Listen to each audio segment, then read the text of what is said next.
Hello, good morning आप सभी को। और आप सभी का स्वागत है back to back new video. और आज हम बात करने वाले हैं, यदि आप एक नर्सिंग ऑफिसर की पोस्ट की आप सर्च कर रहे हैं तो यह वीडियो आपके लिए है। और ये जो वैकेंसी हैं ये उत्तराखंड से वैकेंसी हैं। और आप सभी दोस्तों के लिए एक सुनहरा मौका है कि आप जो कैंडिडेट उत्तराखंड से हैं तो आप अप्लाई कर सकते हैं। और ये उत्तराखंड की नर्सिंग ऑफिसर की पोस्ट आई हुई हैं जो आप देख रहे हैं कि नर्सिंग अधिकारी की जो पोस्ट है और शानदार पोस्ट आ रखी है। और आपके पास इसकी कंप्लीट हम जानकारी देने वाले हैं आज कि जो इसके जो मतलब नोटिफिकेशन 17 नवंबर 2025 को रिलीज हुआ है, जो इसका विज्ञापन आया है। और ये 17 नवंबर 2025 को, और इसके जो एप्लीकेशन फॉर्म कब से ऑनलाइन होंगे और किस इसकी जो लास्ट डेट रहने वाली है, क्या रहने वाली है, और इसका क्या एग्जाम पैटर्न रहने वाला है, और इसमें कौन कौन कैंडिडेट अप्लाई कर सकते हैं। एंड और अदर स्टेट वाले जैसे राजस्थान से हैं या फिर दिल्ली से हैं या फिर यूपी से हैं वो अप्लाई करेंगे। और आपके पास सबसे बड़ी बात है, आपके पास क्या क्वालिफिकेशन रहने चाहिए इस फॉर्म को अप्लाई करने के लिए। और सबसे ज़्यादा मस्ट जो है, आपका उत्तराखंड का रजिस्ट्रेशन होना कंपलसरी है। और इसमें आपकी एज क्राइटेरिया क्या है हम कंप्लीटली आगे जानेंगे। इसका एग्जाम पैटर्न क्या रहने वाला है, नेगेटिव मार्किंग या फिर ये सीबीटी एग्जाम मोड रहेगा या ऑफलाइन रहेगा, कंप्लीट जानेंगे। आप साथ बने रहें लास्ट तक। और लास्ट में आपको एक इम्पोर्टेंट बात बताएंगे यदि आप अदर स्टेट से हैं तो। बात करते हैं। सबसे पहले इसका जो नोटिफिकेशन है वो 17 नवंबर को रिलीज हुआ है। और इसके जो मतलब कब से ऑनलाइन होने वाले हैं, इसका जो पोर्टल है ऑनलाइन एक्टिव हो जाएगा वो मतलब 27 नवंबर से स्टार्ट हो जाएगा 2025 से। आप अपना फॉर्म अप्लाई कर सकते हैं। और अप्लाई करने से पहले आपको डिटेल से जानकारी होनी चाहिए क्या क्या इसमें मार्क है। आप फॉर्म को जल्दबाजी में आप अपना गलत डिटेल डाल देंगे तो जिससे कि आपका फॉर्म रिजेक्ट हो जाएगा। और बात करते हैं इसकी जो मतलब लास्ट डेट क्या रहने वाली है इस फॉर्म की। तो आप 17 दिसंबर 2025 तक आप फॉर्म को फिल कर सकते हैं शाम के 5 बजे तक। और इसमें जो फीस लगने वाली है तो उस फीस को कैसे आप जमा कर सकते हैं, वो आपकी जो फीस है वो ऑफलाइन जमा नहीं होगी, ओनली ऑनलाइन होगी। और वो किन किन के माध्यम से आप जमा कर सकते हैं, नेट बैंकिंग के द्वारा या आप डेबिट कार्ड के द्वारा या फिर यूपीआई के माध्यम से। आपकी जो 17 दिसंबर 2025 तक आप जमा कर सकते हैं और इवनिंग मतलब शाम के 5 बजे तक। आप उसके बाद जमा कर देते हैं, आपका मान्य नहीं होगा, आपका फॉर्म रिजेक्ट कर दिया जाएगा। सभी दोस्तों से मेरा यही है कि आप अपना फॉर्म, यदि आप उत्तराखंड के कैंडिडेट हैं, और टाइम से अपना फॉर्म फिल करें पूरी डिटेल अच्छे से पढ़ने के बाद। बात करते हैं कितने पद मतलब कितनी मतलब वैकेंसी आई हैं उत्तराखंड से। और इसमें जो वैकेंसी हैं वो आपकी कुछ बैकलॉग की और कुछ न्यू अभी जो वैकेंसी आई हैं उत्तराखंड। टोटल जो वैकेंसी आई हैं आपकी, इसमें जो वैकेंसी है टोटल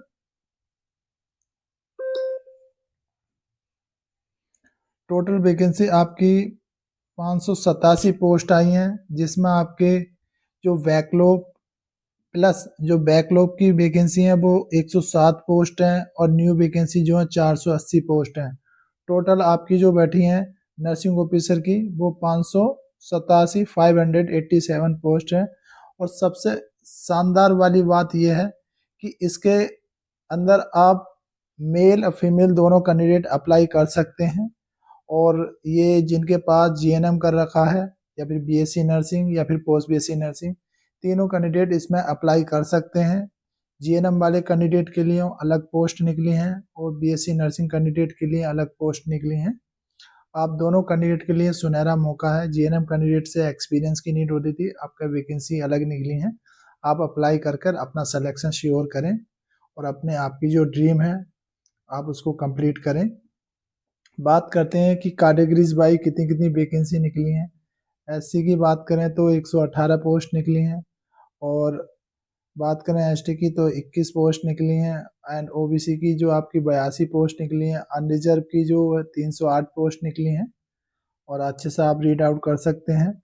अब बात करते हैं आगे हम कि ये नीचे आप देख रहे हैं कि इसमें डिवाइडेड कर देगी है कितनी, मतलब मेल की कितनी वैकेंसी हैं और फीमेल की कितनी वैकेंसी हैं, अलग अलग डिवाइडेड करके शो कर दिया गया है, आप चेकआउट कर सकते हैं। और महत्वपूर्ण नोटिफिकेशन हम पढ़ लेते हैं कि इसके अंदर आपके लिए जो इम्पोर्टेंट पॉइंट है हम उस पर डिस्कस करेंगे कि आपकी इसमें जो वेतन रहने वाला है आपके पास, ये सबसे पहले जो आपके पास इसमें जो हर एग्जाम मतलब अप्लाई करने से पहले आपको उसके बारे में डिटेल से जान लेना चाहिए, क्योंकि आपको कितनी सैलरी मिलने वाली है इसके अंदर। आपकी जो सैलरी है इसमें 44,900 आपकी बेसिक है, स्टार्टिंग सैलरी है आपकी, और इसमें आपका प्लस जो रहने वाला है इसमें टीए रहने वाला है और डीए रहने वाला है, ये सब टोटल इसमें जो आपकी, और नर्सिंग अलाउंस जो आपका रहने वाला है, और प्लस आपका एचआरए। तो टोटल ऑफ आपकी जो सैलरी रहने वाली है इसके अंदर, जो आपकी सैलरी बनेगी ऑलमोस्ट वो 80 प्लस सैलरी बनने वाली है आपकी। आपके पास एक अच्छा एक सेंटर लेवल की सैलरी आपको मिलने वाली है उत्तराखंड के अंदर, और आपके पास ये आपकी स्टार्टिंग सैलरी है। और बात करते हैं आगे हम कि इसके अंदर आपकी जो क्वालिफिकेशन है वो क्या-क्या इसमें फॉर्म को फिल करने के लिए होनी चाहिए और क्या-क्या इसमें कंडीशन रखी हैं। यदि आप इसमें मोस्ट क्वालिफिकेशन के बारे में हम डिस्कस कर लेते हैं आपसे, तो आपके पास इसमें जो आपकी क्वालिफिकेशन है, जो सेवाएं एवं सीधी भर्ती के लिए आप भर्ती के पास निम्नलिखित क्वालिफिकेशन होने चाहिए। तो आपको उत्तराखंड से आपके पास जीएनएम हो या फिर बीएससी नर्सिंग हो, आपके पास जो एक भारतीय नर्सिंग परिषद से, आईएनसी से या विश्वविद्यालय से आपको वहाँ से रजिस्टर्ड होने चाहिए। आपके पास मतलब एक नर्सिंग का रजिस्ट्रेशन होना चाहिए, और अब उसके बाद आपको उत्तराखंड से एक रजिस्ट्रेशन होना चाहिए, मतलब उसकी काउंसलिंग से, मतलब आईएनसी से और उत्तराखंड की का मतलब वहाँ से रजिस्ट्रेशन आपके पास होना चाहिए उत्तराखंड का। और अदरवाइज आपके पास कुछ कैंडिडेट ऐसे होते हैं कि एग्जाम की वैकेंसी आई है और हमने वहाँ की स्लिप कटा ली है, और उसके बाद ऐसा, और इसमें जो फॉर्म को फिल करने से पहले जो इसकी लास्ट डेट है 17, मतलब 17 दिसंबर, उससे पहले पहले आपके पास रजिस्ट्रेशन होना चाहिए। और आपके पास कोई स्लिप है तो वो भी आपका इसमें मान्य नहीं होगा, क्योंकि आपके पास आपके क्लियर वर्ड में इन्होंने साफ मेंशन करके उन्होंने पहले ही बोला है। आपके पास जीएनएम कैंडिडेट है या आप मतलब बीएससी कैंडिडेट है, आपके पास उत्तराखंड का रजिस्ट्रेशन होना अनिवार्य है।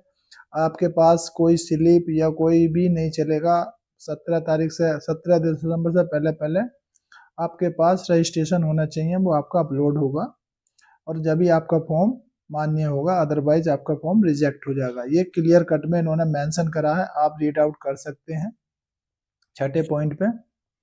और आपके पास ये एक मतलब अच्छे से, और इस एग्जाम का जो उत्तराखंड के कैंडिडेट हैं उनके लिए बहुत बेनिफिट का ये पॉइंट है कि इसमें कंपटीशन बहुत कम रहने वाला है। और बात करते हैं आगे कि आपकी जो इसमें एज है, आप फॉर्म फिल करने से पहले अच्छे से इसके सारे पॉइंट अच्छे से रीड आउट कर लें, और यदि कोई डाउट है तो आप कमेंट करके पूछ सकते हैं।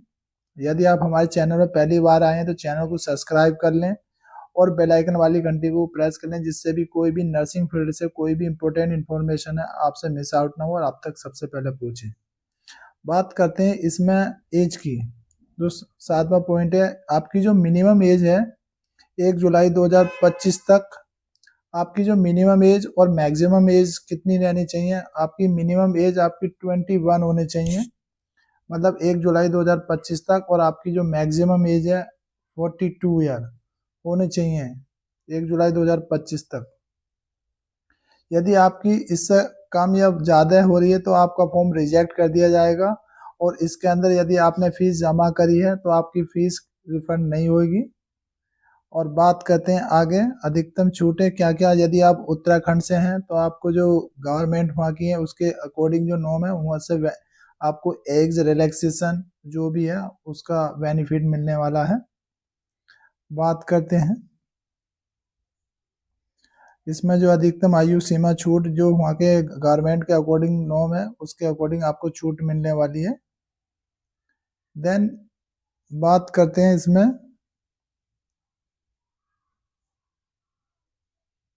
10 पॉइंट जो है, आप यदि आपको रिजर्वेशन चाहिए, आप कैंडिडेट हैं, तो आपके पास उत्तराखंड का डोमिसाइल होना चाहिए रिजर्वेशन के लिए, एंड वरना अदरवाइज आपको जनरल में काउंट करेंगे। और आपके पास जो एक, यदि आप एससी या फिर एसटी या फिर एक तो हैं, तो आपके पास वहाँ का एक कास्ट सर्टिफिकेट होना चाहिए जिससे कि आप प्रमाण उत्तराखंड से हैं, तो ये होना अनिवार्य है। और बात करते हैं 11वें पॉइंट पे।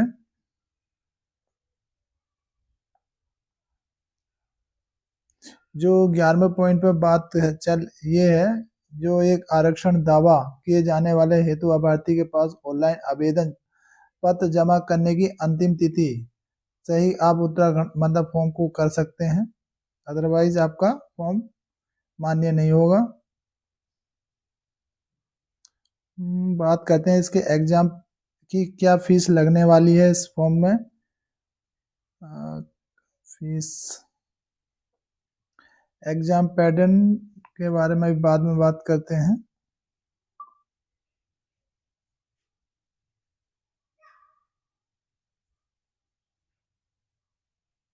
आप अच्छे से रीड आउट कर लें इसकी मतलब पीडीएफ को डाउनलोड करके, वीडियो बड़ी बननी है।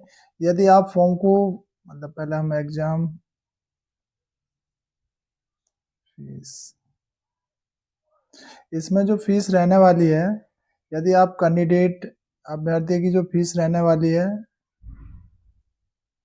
जो आपकी फीस कटेगी, जो आपकी फीस है, यदि आप अनरिजर्व से हैं तो 300 रुपीज़ लगने वाले हैं, यदि आप ईडब्ल्यूएस से हैं तो 150 रुपये लगने वाले हैं, यदि आप ओबीसी कैंडिडेट हैं तो आपके 300 लगने वाले हैं, यदि आप मतलब एससी से हैं तो आपके 150, किसी भी मतलब आप हैंडीकैप हैं या एसटी हैं तो आपको, या मतलब ईडब्ल्यूएस हैं तो आपके मतलब जो फीस लगने वाली है आपको 150 लगने वाली है। और ओबीसी और जनरल कैंडिडेट हैं उस कैटेगरी से हैं तो आपको 300 लगने वाली है। और जो आपकी फीस है और तो वो आपके net banking, credit card, UPI के माध्यम से ही जमा होने वाली है, मान्य होगी, अदरवाइज किसी भी आप वैसे करते हैं तो वो मान्य नहीं होगी। यदि आप फॉर्म फीस कराते समय आपकी मतलब कहीं पेंडिंग में हो जाती है तो वो आपकी जिम्मेदारी होगी, वो मतलब आपकी फीस रिफंड नहीं होगी। यदि आपका फॉर्म, यदि कोई आपके द्वारा कोई इन्फॉर्मेशन गलत फिल हो गई है तो आप फॉर्म को कैंसिल करके दोबारा फॉर्म फिल कर सकते हैं और आपकी जो फीस है वो रिफंड नहीं होगी। यह क्लियर कट में उन्होंने मेंशन कर रखा है। यदि आपसे अच्छे नीचे पढ़ लेना, ये नीचे सब जमा किया गया शुल्क किसी भी दशा में वापस नहीं होगा, जो बी पॉइंट है। और सी आवेदन शुल्क जमा करना उपरांत आवेदन त्रुटि होने पर अपना अपना आवेदन रद्द कैंसिल करके पुनः आवेदन कर सकते हैं। ये आपके लिए चांस है, बस आपकी फीस दोबारा न होगी, वरना अदरवाइज आपका फॉर्म रिजेक्ट कर दिया जाएगा। और बात करते हैं, यदि आप इसके जो फॉर्म फिल कर रहे हैं तो फॉर्म जो आप सेंटर चूज कर सकते हैं। आपके जो 4 सेंटर है, 4 सेंटर में से 2 सेंटर कंपलसरी चूज करने के लिए हैं कि आप कहाँ कहाँ मतलब एक मतलब उत्तराखंड है और आपकी एक कहाँ चले गया, यदि आप मतलब फॉर्म सेंटर एग्जाम कहाँ कहाँ दे सकते हैं तो आप देहरादून के अंदर दे सकते हैं, और श्रीनगर के अंदर दे सकते हैं, हल्द्वानी के अंदर दे सकते हैं, अल्मोड़ा के अंदर दे सकते हैं। और आपको जो मिनिमम, ये तो 4 जगह आप सेंटर रहेंगे जहाँ एग्जाम दे सकते हैं, और प्लस आप 2 सेंटर चूज करना कंपलसरी है, वो कहीं भी आपका सेंटर जा सकता है। और प्लस आपके पास जो इस एग्जाम का जो पैटर्न रहने वाला, आप बात करते हैं एग्जाम पैटर्न की, तो सबसे पहले इसका जो मतलब एग्जाम पैटर्न रहने वाला, इसके अंदर 200 क्वेश्चन आने वाले हैं। और कैंडिडेट का जो अनरिजर्व है या ओबीसी है या ईडब्ल्यूएस है, आपके जो मिनिमम मार्क्स होने चाहिए क्वालिफाई करने के लिए 45% होने चाहिए, और एससी और एसटी कैंडिडेट और हैंडीकैप कैंडिडेट के 35 मार्क होने चाहिए। और इस एग्ज़ाम के अंदर आपकी नेगेटिव मार्किंग भी रहने वाली है। जो आपकी जो नेगेटिव मार्किंग रहने वाली है, जो आपकी 200 का ये मतलब पेपर होने वाला है। 200 जो आपका रहने वाले हैं, 200 क्वेश्चन, और एक एक क्वेश्चन 1 नंबर का होगा। यदि आपका क्वेश्चन एक गलत हो जाता है तो 1/4 की नेगेटिव मार्किंग है।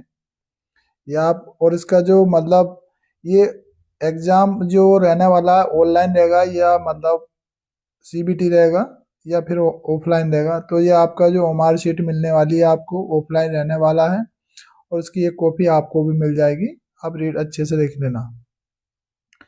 और प्लस बात करते हैं इसकी हम कि सर हमें बता दीजिए कि इसका एग्जाम में कौन कौन से क्वेश्चन आएंगे और कहाँ से कितना कितना सिलेबस आने वाला है। तो ये आपके लिए मतलब यहाँ पे एक मतलब कितने घंटे का एग्जाम रहने वाला है, तो आपके लिए ये अच्छे से क्लियर कट में इन्होंने मेंशन कर रखा है। यदि आप डिप्लोमा होल्डर हैं तो आपके पास 200 क्वेश्चन होंगे, और टाइमिंग जो रहेगा आपको करने का 3 घंटे रहेगा। 3 घंटे के अंदर आप मतलब 200 क्वेश्चन अटेम्प्ट कर सकते हैं। और नेगेटिव मार्किंग जो आपकी रहेगी वो 1/4 की रहेगी एक क्वेश्चन गलत होने पर। और बात करते हैं इसके अंदर यदि आप डिप्लोमा होल्डर हैं तो इसमें इन्होंने बताया है नर्सिंग फाउंडेशन से 10 नंबर का आएगा, मेडिकल सर्जिकल से 15 नंबर का आएगा, और साइकोलॉजी से आपका 10 नंबर का आएगा, और न्यूट्रिशन एंड डाइटिशियन से 15 नंबर का आएगा, और मेंटल हेल्थ नर्सिंग से आपका 10 नंबर का आएगा, और चाइल्ड हेल्थ नर्सिंग से 15 नंबर का आएगा। इसमें आपको मेंशन कर दिया है कि किन किन टॉपिक पर आपको फोकस करना है। और 100 नंबर का जो आएगा वो अदर नॉन नर्सिंग से आएगा, जिसको आपको जो आपका मतलब सिलेक्शन दिलाता है। बात करते हैं नॉन नर्सिंग की, एक अच्छी सी मैंने बुक अभी मतलब मेरे डिस्क्रिप्शन में नीचे मैं पॉइंट दे दूंगा, और आप जाकर वहाँ देख सकते हैं बेस्ट बुक है नॉन नर्सिंग के लिए कौन सी मंगानी चाहिए। और बात करते हैं यदि आपके पास बीएससी डिग्री है तो फाउंडेशन से नर्सिंग फाउंडेशन से 15 नंबर का, ये आप देख सकते हैं 15 नंबर का, नर्सिंग एजुकेशन से 10 नंबर का, आप अच्छे से रीड आउट कर सकते हैं। और जो अदर को पोर्शन इसमें आने वाला है, तो आपका नंबर ये अदर पोर्शन से जो आने वाला है, जो इम्पोर्टेंट बात है, 20 नंबर की आपकी हिंदी आने वाली है। और हिंदी में क्या क्या आने वाला है आप अच्छे से रीड आउट कर सकते हैं। और 40 नंबर का आपका सामान्य ज्ञान आने वाला है, और जिसके अंदर आप अच्छे से आप रीड आउट कर सकते हैं। और 40 नंबर का आपकी रीजनिंग मैथ जीके आने वाली है। तो ये आपके मतलब 100 क्वेश्चन हो गए, और ये आपके पास यदि आपके ये पक्के हैं तो आपका सिलेक्शन कोई नहीं रोक सकता। और कैसे तैयारी करनी है आपको मैंने बता रखा है।